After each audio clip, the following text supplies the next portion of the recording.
நமது தலைவர் எழுச்சி தமிழர் அவர்கள் அரங்கத்திற்கு வந்திருந்தார். தலைவரின் அறிவிக்கும்படி தற்போது மாவட்ட செயலாளரின் கலந்தாய்வு கூட்டம் நடைபெற இருக்கிறது. ஏற்கனவே நமது தலைவர் எழுச்சி தமிழர் அவர்கள் முகநூல் வழியாக நிறைய வழிகாட்டுதலை வழங்கியிருக்கின்றார். நமக்கு நிறைய அறிவுறுத்தலை வழங்கியிருக்கின்றார். மே மாதத்தில் நடைபெறவிருக்கின்ற வேலை திட்டங்களை அறிவித்திருக்கின்றார். மாவட்ட நிர்வாக மறுசீரமைப்பு தொடர்பான வேலை திட்டங்கள் தொடர்பாகவும் அறிவிப்பு செய்திருக்கின்றார். அதன் பொருள் சார்ந்து மாவட்ட செயலாளரோடு கலந்தாய்வு செய்ய வேண்டும் என்பதற்காக தலைவர் அவர்கள் இந்த கூட்டத்தை கூட்டியிருக்கின்றார். இன்னும் நிறைய மாவட்ட செயலாளர்கள் வந்து கொண்டிருக்கின்றார்கள். இருந்தாலும் பிற்பகல் 2வது அவை தொடரவிருக்கிறது. ஆகவே முறைப்படி இந்த முதல் அவை மாவட்ட செயலாளர்கள் அடங்கிய அவை தற்போது தொடங்கவிருக்கின்றது. இந்த மாவட்ட செயலாளர்கள் கலந்தாய்வு கூட்டத்திற்கு வருகின்றிருக்கிற உங்கள் அத்தனை பேரையும் வரவேற்று வரவேற்பை ஆற்றுவதற்கு தலைமை நிலைய செயலாளர் தோழர் பாலசிங்கம் அவர்களை அழைக்கின்றேன்.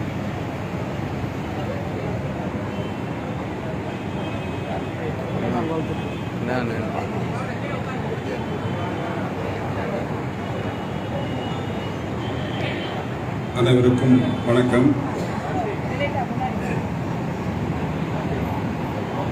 கட்சியினுடைய மாவட்ட செயலாளர்கள் கூட்டம் இன்றைக்கு நம்முடைய தலைவர் எழுச்சி தமிழ் தலைமையிலே நடைபெறுகிறது. உங்கள் அனைவரையும் இந்த மாவட்ட செயலாளர் கூட்டத்திற்கு வருக வருக என்று தலைமை நிலையத்தின் சார்பாக வரவேற்கிறோம். விடுதலை சிறுத்தைகள் கட்சி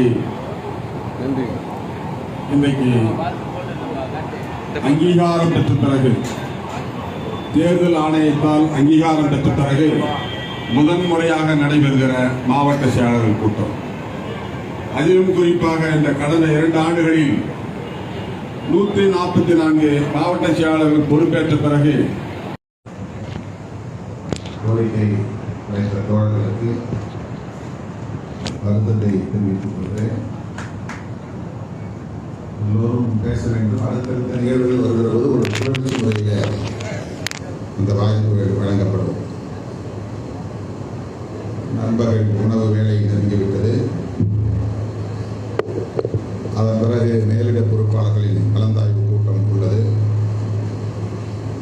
இது மாவட்ட செயலாளர்கள் கூட்டம் என்பதனால் சில தீர்மானங்களை முன்மொழிகிறேன். அதன் பிறகு நீங்கள் பேசிய கருத்துக்களை ஒட்டி என்னுடைய கருத்துக்களை உங்களிடத்தில் முன்வைக்க விரும்புகிறேன். அதன் பின்னர் உணவு இடைவேளை. மாலை அமர்வில் நடைபெற இருக்கிற மேலிட பொறுப்பாளர்களின் கலந்தாய்வு கூட்டத்திற்கு பின்னர் தான் கட்சியின் முன்னணி தோழர் ரவிக்குமார் உட்பட தங்களின் கருத்துக்களை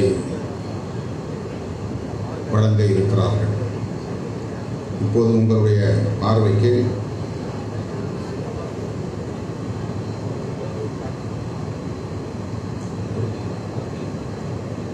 சில தீர்மானங்களை உங்களிடையே நான் முன்மொழிகிறேன். இந்த நிறைவாக நீங்கள் இந்த தீர்மானங்களை வரவேற்று நிறைவேற்றி தருமாறு கேட்டுக்கொள்கிறேன்.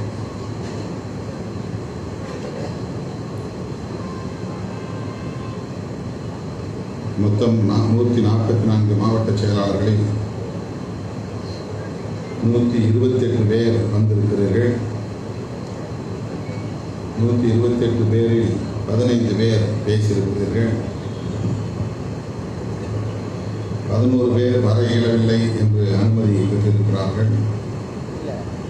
5 பேர் தகவல் எதுவும் தெரிவிக்கவில்லை.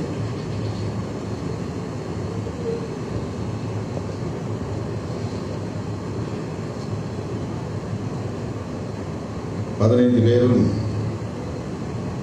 மிக சுருக்கமாக பேசினாலும் முக்கியமான சில கருத்துக்களை முன்வைத்திருக்கிறீர்கள். அவற்றையெல்லாம் நான் தீர்மானத்தை நிறைவேற்றிய பிறகு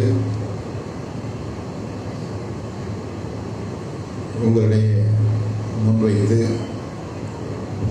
அதன் மீது கருத்துக்களை சொல்ல இருக்கிறேன். தோழர்கள் ஒத்துழைப்பு நல்க வேண்டும். கட்சியின் தலைமையகம் அம்பேத்கர் திடலில் ஏப்ரல் 22ஆம் நாள் நடைபெற்ற மாவட்ட செயலாளர்கள் கூட்டத்தில்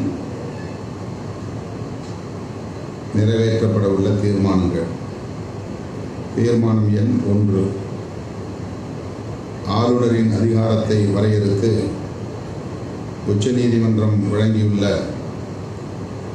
வரலாற்று சிறப்புமிக்க தீர்ப்பை இந்த மாவட்ட செயலாளர்கள் கூட்டம் வரவேற்கிறது. இதற்காக வழக்கு தொடுத்து இந்த தீர்ப்பை பெற்றுள்ள தமிழ்நாடு முதலமைச்சர் அவர்களை இக்கூட்டம் பாராட்டுகிறது. தீர்மானம் 2, உச்சநீதிமன்றத்தின் தீர்ப்பை மதித்து தமிழ்நாடு ஆளுநர் திரு ஆர்.என். ரவி அவர்களை உடனடியாக பதவி நீக்கம் செய்ய வேண்டும் என்று மாண்புமை இந்திய குடியரசுத் தலைவர் அவர்களை இக்கூட்டம் வலியுறுத்துகிறது. உச்சநீதிமன்றத்தின் தீர்ப்பை மதிக்காமல் துணைவேந்தர்கள் கூட்டத்தை கூட்டியுள்ள ஆளுநர் அவர்கள் மீதும் உச்சநீதிமன்ற தலைமை நீதிபதியை அவமதிக்கும் வகையில் கருத்து தெரிவித்துள்ள பாஜக நாடாளுமன்ற உறுப்பினர் நிஷிகாந்த் துபே அவர்கள் மீதும் நீதிமன்ற அவமதிப்பு நடவடிக்கையை தாமே முன்வந்து மேற்கொள்ள வேண்டும் என்று உச்சநீதிமன்றத்தை கூட்டம் கேட்டுக்கொள்கிறது.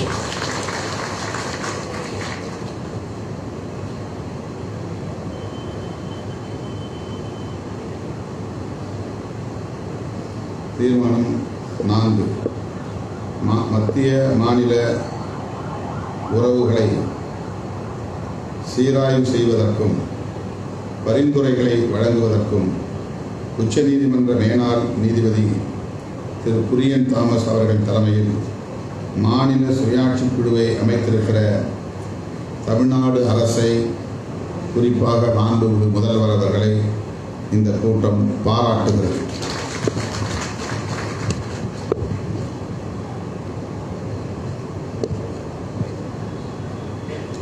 தீர்மானம் 5, அரசியல் கட்சிகளின் கொடிகளை அகற்றுவது தொடர்பாக சென்னை உயர்நீதிமன்ற மதுரை கிளை பிறப்பித்திருக்கும் ஆணையை எதிர்த்து மேல்முறையீடு செய்ய வேண்டும் என்று தமிழ்நாடு அரசை இந்த கூட்டம் கேட்டுக்கொள்கிறது.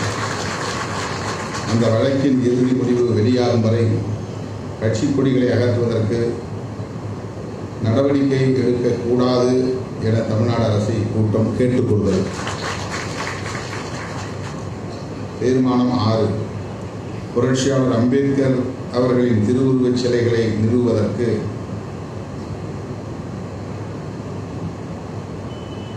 தமிழ்நாட்டில் இருக்கும் தடையை விளக்குவதோடு அதற்கான நடைமுறைகளை எளிமைப்படுத்திட தமிழ்நாடு அரசு உரிய நடவடிக்கை எடுக்க வேண்டும் என இக்கூட்டம் கேட்டுக்கொள்கிறது.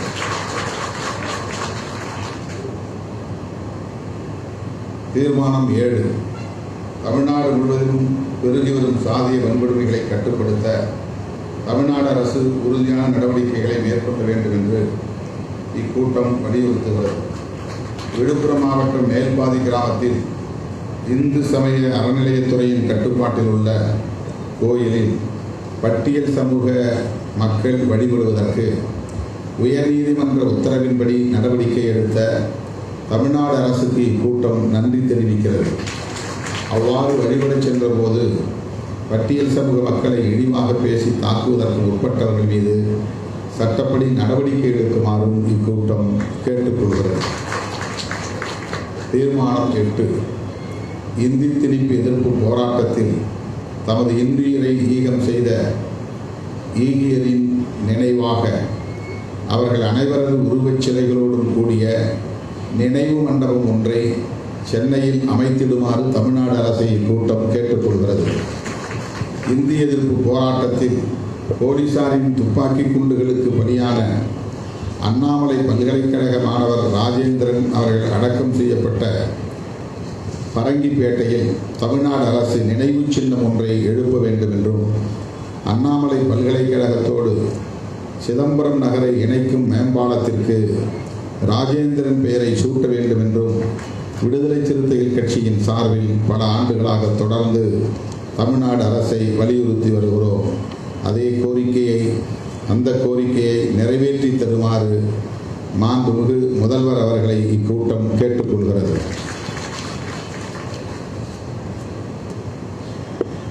தீர்மானம் 9. திரு ராகுல் காந்தி அவர்களின் வேண்டுகோளின் பேரில் கர்நாடகா, தெலுங்கானா ஆகிய காங்கிரஸ் ஆளும் மாநிலங்களில் ரோஹித் வெமுலா சட்டம் நிறைவேற்றப்பட உள்ளது. இதற்கெல்லாம் முன்பாகவே கல்வி நிலையங்களில் நிலவும் சாதிய பாகுபாடுகளை அகற்றுவதற்கான பரிந்துரைகளை வழங்கிட நீதிபதி கே. சந்துரு தலைமையிலான ஆணையத்தை தமிழ்நாடு அரசு அமைத்தது. அந்த ஆணையம் தனது அறிக்கையை அரசிடம் வழங்கி ஓராண்டு ஆகப் போகிறது. இனியும் காலம் தாழ்த்தாமல் நீதிபதி கே. சந்துரு கமிட்டி அறிக்கையின் அடிப்படையில் ரோஹித் வெமுலா சட்டத்தை தமிழ்நாடு அரசும் இயற்ற வேண்டும் என இக்கூட்டம் கேட்டுக்கொள்கிறது. தீர்மானம் 10. இந்திய ஜனநாயகத்தை விரிவுபடுத்தும் நோக்கோடு உள்ளாட்சி அமைப்புகள் ஏற்படுத்தப்பட்டன.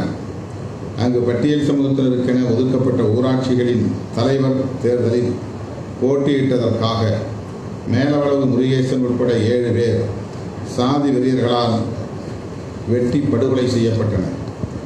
ஊராட்சி ஜனநாயகத்திற்காக பலியான மேலவளவு முருகேசன் உள்ளிட்ட 7 பேரையும் சமூக நீதி போராளிகள் என அங்கீகரிக்க வேண்டும் என்றும், மேலவளவு கிராமத்தில் அனைத்து அடிப்படை வசதிகளையும் செய்து அதனை ஒரு முன்மாதிரி கிராமமாக உருவாக்கிட தமிழ்நாடு அரசு முன்வர வேண்டும் என்றும் இக்கூட்டம் கேட்டுக்கொள்கிறது.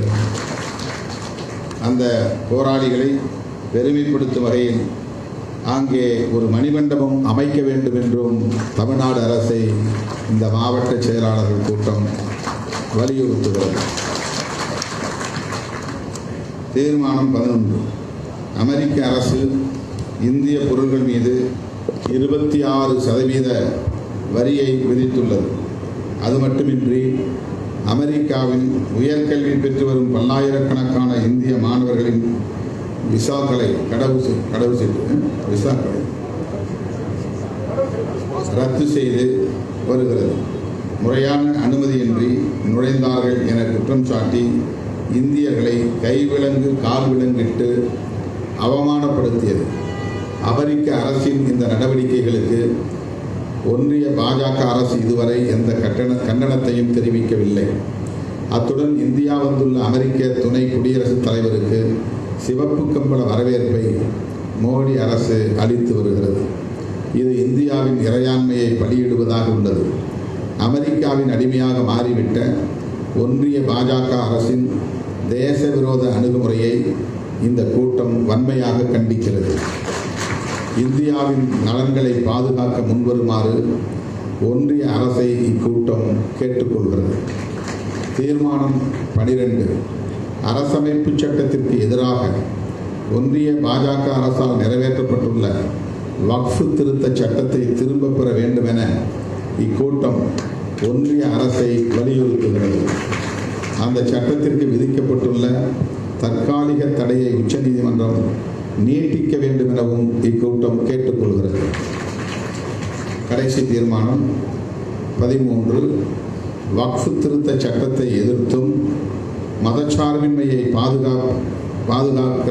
பாதுகாப்பதற்கும் விடுதலை சிறுத்தைகள் கட்சியின் சார்பில் வருகிற மே 31ஆம் நாள் மாபெரும் பேரணியை நடத்துவதென்றும் இந்த பேரணி திருச்சிராப்பள்ளியிலே கடந்த முறை நடந்தது போல் நடைபெறும் என்றும் இந்த கூட்டம் தீர்மானிக்கிறது. இந்த 13 தீர்மானங்களையும் நீங்கள் நிறைவேற்றி தரக்கூடிய வகையில் அனைவரும் எழுந்து நின்று கைகளை தட்டி நிறைவேற்றி தருமாறு கேட்டுக்கொள்கிறோம்.